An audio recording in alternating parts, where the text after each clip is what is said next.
আসসালামু আলাইকুম সবাইকে, কাছে এবং দূরে, দেশ এবং দেশের বাইরে যে যেখান থেকে আমার ব্লগ ভিডিওটি দেখছেন, আশা করি সবাই ভালো আছেন। অবশ্যই জানাবেন কেমন আছেন। কমেন্ট বক্সে কমেন্ট করে জানাতে পারেন এই কোথা থেকে আমার ব্লগ ভিডিওটি দেখছেন, অবশ্যই জানাবেন। এখানে আমি আমার ইফতারির জন্য ইফতার সময় থেকে ভিডিওটা শুরু করলাম। এখানে আমি সবজি ভাজি করলাম, সাথে পাঙ্কাশ মাছ ভেজেছি। ঘরে তেমন সবজি ছিল না, এই জন্য যেগুলো ছিল সেগুলো রান্নাবান্না করেছিলাম। আর এখানে এখানে সবজিতে ছিল গাজর, ক্যাপসিকাম, তারপর পেঁয়াজের কলি, আলু দিয়ে একটা ভাজি করেছি, খেতে অনেক বেশি মজাদার।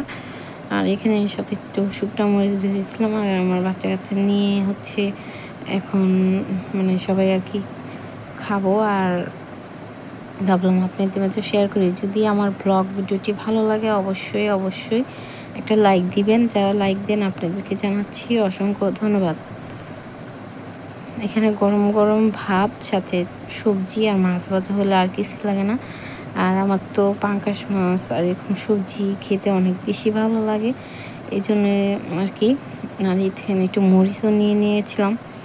এখন খাওয়া দাওয়া করি, আপনাদের মাঝেও শেয়ার করে ফেললাম।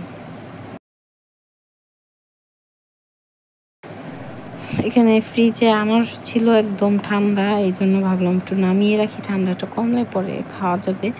এখানে আমি আনারস কেটেছি, সাথে সসেস আর একটা ডিম পোস্ট করে নিয়েছিলাম। আর এখানে সাহারি খাওয়ার জন্য এখানে আমি ডিম দিয়ে বাঁধাকপিটা ভাজি করেছি। ডিম দিয়ে বাঁধাকপিটা ভাজি করলে খেতে বেশি ভালো লাগে। আর এখানে আমি পাবদা মাছ ভুনা করেছি।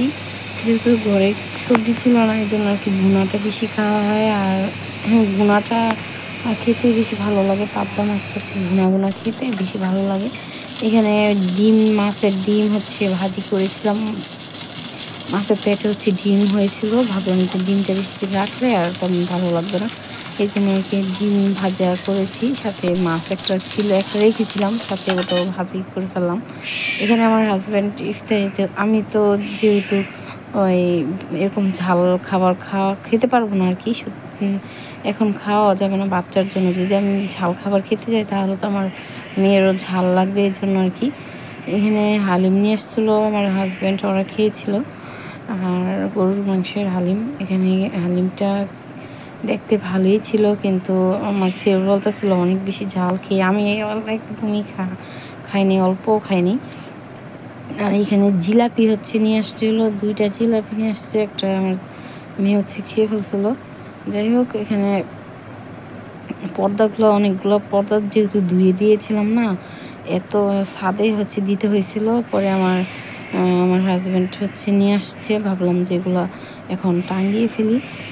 আর টাঙ্গাতে রেখে দিয়েছিলাম, পরে লাগানো হয়েছে। আর বাচ্চা কাচ্চা সামলিয়ে হয় সব কিছু করা যায় না সব ঠিকঠাক। এখানে আমি বিছনাটা ঝেড়ে নিয়েছি আর পর্দাগুলো টাঙাইছি। আর এখন অনেক বেশি পরিষ্কার হয়েছে পর্দাগুলো। এত বেশি নোংরা ছিল বলে বোঝানোর মতন না। অনেকক্ষণ ভিজিয়ে রেখেছিলাম, পরে একদম পরিষ্কার করে কষ্ট হয়েছে। তারপর ধোয়া তো লাগবে পরিষ্কার করে।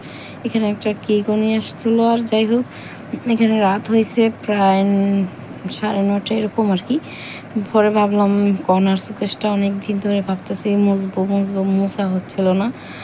আর এখানে দেখেন কি পরিমাণ ধুলা। পরিষ্কার করে রাখলে কয়দিন পর পরিষ্কার করে রাখলে সুন্দর থাকে। এই জন্য আমি ভাবলাম যে সব কিছু এখানে নিয়ে আসি, পরে আস্তে আস্তে একটা করে ধুই, কারণ এগুলো তো আমারই করতে হবে, তাই না? এগুলো আস্তে আস্তে করে ফেললাম এখানে এখন পরিষ্কার করার পরে অনেক বেশি ভালো লাগছে। এই তো পরিষ্কার করেছি, এটাও কর্নারটাকেও সুন্দর করে পরিষ্কার করে ফেলছি।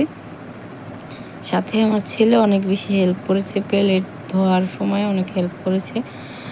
অবশ্যই আমার ফ্যামিলির জন্য অনেক বেশি দোয়া করবেন, আপনাদের জন্য অনেক অনেক দোয়া ও ভালোবাসা রইল।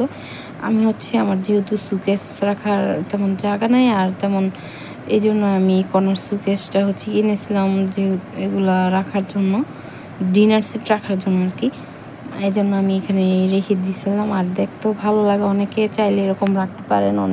অনেকে হয়তো শোপিস রাখেন, কিন্তু আমার তো জায়গা কম বুদ্ধি করে আর কি আমি রেখেছি। এখন ঘরের অবস্থা অনেক খারাপ, একটু পরেই ঠিক করে ফেলবো, কারণ ঘরের অবস্থা খারাপ রেখে আমি কোনো কাজ করতে পারি না। এই তো এখন হচ্ছে আমি সব পরিষ্কার করেছি, আর ঘর মানে সব সোফা ক্লিন করলাম, তারপরে হচ্ছে পুরা মানে ঘর ঝাড়ু মারু দিয়ে মুছেছি, পরিষ্কার করে ফেলছি। এখনও হয়তো এরকম অবস্থা এখন দেখতে। আর এই পর্দাগুলো ধোয়া লাগবে, এই পর্দাগুলো ধুইতে অনেক বেশি কষ্ট হবে। ভাবছি যে একটা একটা করে ধুইতে হবে, কারণ এগুলো ভিজানোর পরে অনেক বেশি, আর এগুলো মোটা না, ধুইতে অনেক বেশি কষ্ট হইব। এই জন্য আর কি এখানে আজকের মতন ভিডিওটা এই পর্যন্তই। আর এখানে আমি পটল ভাজা করেছি, ডিম ভাজা করেছি। যাই হোক, আজকের মতন ভিডিওটা এই পর্যন্তই। আল্লাহ হাফিজ, আসসালামু আলাইকুম।